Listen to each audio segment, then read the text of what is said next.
파병 아닌 총알바지다. 국방부 장관의 이런 발언도 나왔고요. 대부분은 10대들이다라는 의혹도 나왔습니다. 그 가운데 국민의힘의 군 장성 출신 한기호 의원이 신원식 안보실장에게 보낸 텔레그램이 포착됐습니다.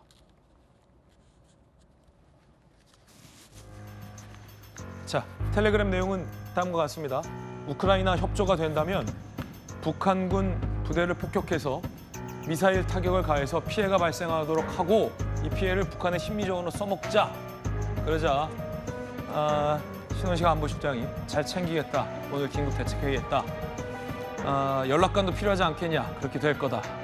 알았다. 나토 얘기까지 치는 모습이 포착이 됐습니다. 자, 그러자 어제 국방위에서 야당 의원들이 반발했습니다. 들어보시죠.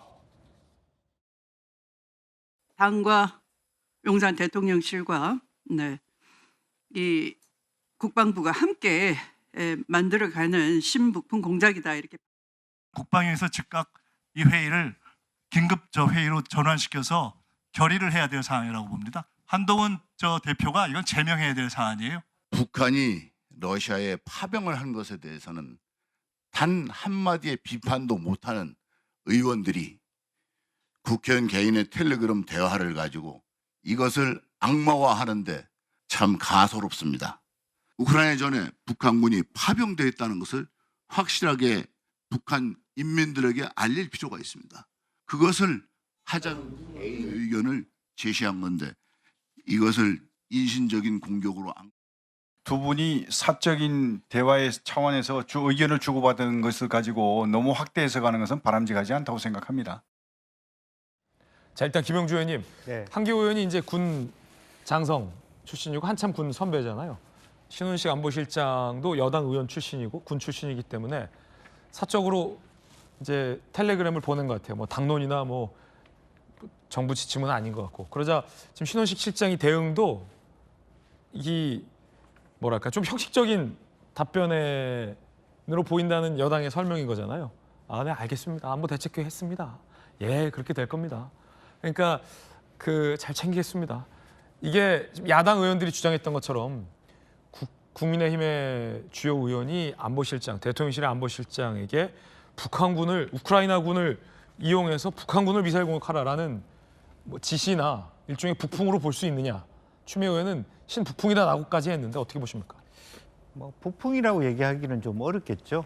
어려울 텐데 어쨌든 제 걱정은 지금 이 안보실의 분위기가 너무 군 장성 출신의 의사가 지배하는 소위 말하는 항상 그 어떤 모든 그 내부적으로 보면 비둘기파와 매파 간의 토론이 필요한 거고 더군다나 내일 모레 미국 대선을 앞두고 있는데 누가 되느냐에 따라서 물론 큰 차이는 없습니다만 우리 국익과 관련해서 어떻게 스탠스를 취해야 되는지 고민할 필요가 있는데 장성 몇 사람이 기분으로 북한을 말하자면 욕보이게 하기 위한 전술을 짠다. 뭐 다행스럽게도 뭐 천만다행입니다만은 안보실장이 뭐 그냥 대충 형식적으로 받아들이는 답이었으면 다행입니다만은 엄격하게 이 부분을 따라하겠습니다라고 했다 그러면 어제 저 국감은 끝났습니다 이미. 더 이상 진보할 수 없고요. 실제적으로 저는 지난 6월달에 대통령께서 지금 이제 2주년 행사 때 러시아를 대했던 태도하고 지금이 왜 차이 나는지를 답해야 된다 그렇게 얘기하고 있습니다. 자, 그래서 오늘 전문가 모셨습니다. 청와대에 안보전략비서관으로 계셨던 전성훈 전 비서관 모셨는데 궁금한 건 우리가 우크라이나 군을에게 지시를 해서 북한군을 공격하라라고 할 수 있어요? 저거는 상당히 많은 오해의 소지를 날 수 있어요. 그 두 분의 뜻과 상관없이 상대방 자기네들이 입맛에 맞게 활용할 수가 있는 그런 사건이기 때문에 좀 저런 일은 없었으면 좋았다는 생각이 드는데요. 더군다나 또 우크라이나 전쟁은 우리의 전쟁은 분명히 아닙니다. 이건 분명히 아셔야 됩니다. 제가 궁금한 게 대한민국 정부가 요구하면 우크라이나군이 북한을 공격해 줄 수 있냐? 그거는 사실은 힘들잖아요. 그것도 또 어떻게 보면 우크라이나에 대해서는 좀 자존심 상하는 얘기죠. 그러니까요. 자기네들이 전쟁하는데 한국의 얘기를 듣고 뭐 좀 포탄 좀 무기 좀 지원한다고 한국의 얘기를 듣고 전쟁 수행한다는 것도 또 좀 어폐가 있지 않습니까? 어폐가 있는 말이다. 예. 이게 양쪽으로부터 다 이렇게 좋지 않은 반응이 나오게끔 되어 있어요. 네. 그런 좀 어려운 점이 있습니다. 김영우 국방장관이 북한은 용병을 보낸 거고 총알 바지에 불과하다라고 발언했는데 비서관님 동의하십니까? 그것도 역시 우리의 입장에서는 뭐 북한의 파병을 평가절하하기 위해서 저런 표현을 쓸 수 있지만 북한도 러시아도 저거는 뭐 월급도 받죠. 물론 뭐 받지만 용병이라기보다는 지금 북한과 러시아는 서로 그 동맹으로서 그렇죠. 서로를 지원한다는 큰 어떤 저 가치를 가지고 하는 거기 때문에 저런 식의 표현은 또 러시아도 상당히 불편할 것 같고요. 북한은 뭐 말할 것도 없고 이거는 파병으로 봐야 된다.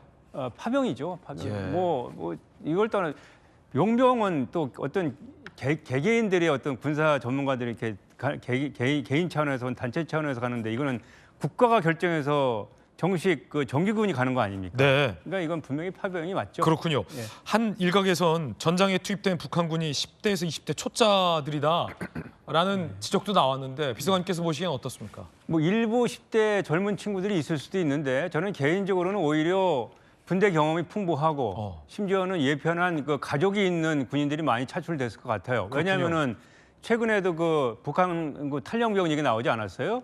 그러니까 저 군인들이 지금 탈영할 가능성이 있습니다. 네. 북한 정권도 그걸 가장 우려할 것이고 그렇기 때문에 가족을 볼모로 둔 군인들을 보낼 가능성이 많습니다. 네. 사실 이 파병은 북한에게서도 상당히 좀 모험을 거는 거예요. 왜냐하면 사병뿐만 아니고 북한군 장교들도 일단 바깥 세상에 나가서 러시아 이쪽 보게 되면은 북한과 비교가 될 거 아닙니까? 그러면 자연스럽게 그 우리가 얘기하는 북한에 대한 정보 유입이 북한 군이 나와서 바깥 세상을 보면서 정보를 접하게 됩니다. 예. 그러면 저 우크라이나에 파병된 북한군의 어느 정도가 얼마큼 변할지 모릅니다. 또 이들이 복귀해가지고 북한에서 어떤 행동을 할지 모르고요. 그러니까 지금도 그 김정은으로서는 그게 아마 가장 큰 걱정일 겁니다. 자, 일단 일부 어린 병사들도 있지만 방심해서는 안 된다. 네. 그러면 우리는 어떻게 해야 됩니까? 적극적으로 그 전쟁에 참전해서도 국익과 도움이 안 될 것 같은데 예. 그냥 북한군이 저렇게 파병되는 걸 보고만 있을 수는 없지 않습니까? 우리는 냉정하게 생각해야 합니다. 예. 지금도 말씀드렸지만 그 가치와 국익의 문제에서 지금까지는 뭐 크게 우리가 관여될 상황이 아니었기 때문에 가치를 얘기하고 뭐 자유민주주의, 평화 뭐 이런 거 있지 않습니까? 인권.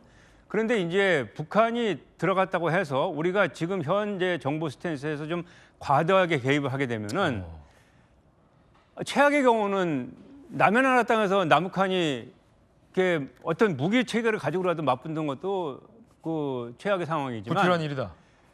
우리가 러시아를 지금 완전히 등을 돌리게 만들어 놓는다는 것은 우리의 국가의 장기적인 이익을 봤을 때 정말로 정부가 제고하고 해야 됩니다.